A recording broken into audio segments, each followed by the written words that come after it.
Oi pessoal, voltei com mais um vídeo que eu espero que tenha menos de 5 minutos para comentar mais um pouquinho sobre esse livro. Como eu falei para vocês, eu não vou trazer aqui uma resenha, um resumo, um fichamento ou algo muito crítico, eu vou apenas trazer alguns trechos que eu acho que são muito interessantes para dar uma palhinha para vocês, para despertar o interesse de vocês em comprar esse livro.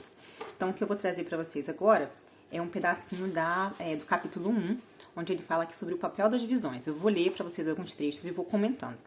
Então ele começa assim: uma coisa curiosa sobre opiniões políticas é a frequência com que as mesmas pessoas se posicionam em lados opostos acerca de diferentes questões. As próprias questões podem não ter uma ligação intrínseca entre si. Podem cobrir questões que vão de gastos militares a leis sobre drogas, política monetária e educação. Contudo, os mesmos rostos conhecidos podem ser vistos entreolhando-se de lados opostos da trincheira política, repetidamente. Isso ocorre com muita frequência para ser uma mera coincidência, e de forma muito descontrolada para ser uma conspiração. Um olhar mais atento aos argumentos utilizados pelos dois lados mostra que, em geral, essas pessoas estão raciocinando a partir de premissas fundamentalmente diversas, né? Então isso aqui é muito importante da gente entender. Geralmente, a gente fica aí batendo boca, dando cabeçada com as pessoas, né? E, na verdade, muitas vezes nós partimos de premissas fundamentais que são diferentes. Então, a gente nunca vai chegar no mesmo ponto, porque a gente está partindo de premissas completamente diferentes. São essas diferentes premissas, em geral implícitas, que dão coerência à constante oposição de indivíduos e grupos sobre várias questões sem relação umas com as outras. Eles têm visões distintas sobre como o mundo funciona. E aí, eu vou partir agora, está na página 17, vou partir agora para a página 18, né? Uma visão é o que percebemos ou sentimos antes de construirmos qualquer raciocínio sistemático que poderia ser chamado de teoria, e muito menos antes de deduzirmos quaisquer consequências específicas como hipóteses que devem ser testadas mediante provas, né? Então, uma visão é a nossa percepção de como o mundo funciona. Visões são a base sobre a qual as teorias se constroem. E as visões, elas são muito subjetivas. Contudo, teorias bem construídas têm implicações claras. Eu vou fazer uma pausa aqui, então eu li para vocês alguns trechos. Eu achei esse ponto aqui bem importante. Ele vai retomar esse ponto lá no final.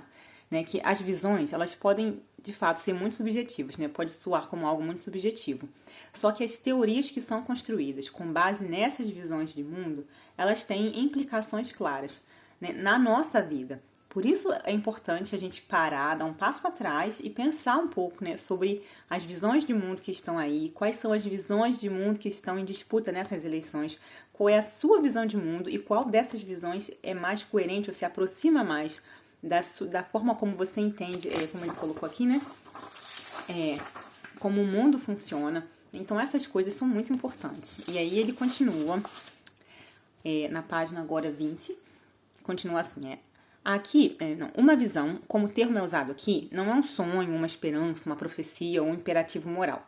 Embora qualquer uma dessas coisas possa finalmente provir de alguma determinada visão.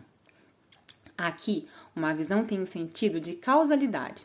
É mais como um palpite ou um instinto do que um exercício de lógica ou de verificação factual. Essas coisas, né, então, um exercício de lógica e a verificação factual, elas chegam mais tarde e alimentam-se do material bruto fornecido pela visão. Se a causalidade procede como a nossa visão a concebe, então algumas outras consequências derivam e a teoria é a elaboração do que são essas consequências. E aí, lá no finalzinho da página 20, ele vai falar assim: visões sociais são importantes de várias formas. O mais evidente é que políticas baseadas em uma determinada visão de mundo têm consequências que se espalham pela sociedade e reverberam durante anos ou mesmo por gerações. Ou séculos. Então, eu vejo muito cristão por aí falando assim: a gente não pode misturar política com religião. Então, não é sobre misturar política com religião. O ponto é que todo mundo tem uma visão de mundo. Inclusive, as pessoas que não têm religião, elas têm uma visão de mundo. E todo mundo vota ou age de certa forma não, influenciado por essa visão de mundo, ainda que a gente não pense sobre ela. Mas nós cristãos, nós deveríamos parar e pensar qual é a nossa visão de mundo como cristão, né? Então, qual é a nossa cosmovisão? A nossa cosmovisão deveria ser uma cosmovisão baseada na Bíblia. Se você é um cristão, essa deveria ser a sua cosmovisão. Se você não é, seja o que você quiser, né? Mas se você quer ser um cristão coerente, a sua cosmovisão deveria estar baseada na cosmovisão bíblica. Então, é normal que na hora de você votar, o seu voto, a sua escolha, a sua preferência político-partidária, ideológica vai ser afetado pela sua cosmovisão.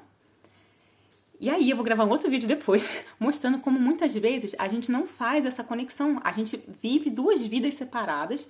Então, com a nossa boca a gente professa uma coisa e com a nossa vida, com as nossas ações e com as nossas escolhas, a gente está vivendo uma visão de mundo que não é compatível com a nossa. E a gente, infelizmente, não consegue ter esse clique, não consegue fazer essa conexão. Por vários minutos, várias questões que não vai caber nesse vídeo, tá? Mas eu queria só deixar essa reflexão pra vocês, né? Acho que assim, não adianta você falar que você não quer pensar sobre visões de mundo. Você pode até não querer pensar sobre isso. Mas as visões de mundo que estão aí, que estão em disputa nessas eleições, elas vão afetar a sua vida de alguma forma. Então, melhor que você pense sobre elas, né? Pelo menos a gente tem um pouco de consciência do que está acontecendo com a gente. Então, novamente, vou continuar recomendando esse livro aqui até o final das eleições. Realizações, me patrocina, me manda mais. Então é isso, gente. Se puderem, realmente comprem o livro, leiam o livro. Não confiem só no que eu tô falando pra vocês. Tá? Então, eu queria deixar só essa provocação, essa reflexão aqui. E até o próximo vídeo.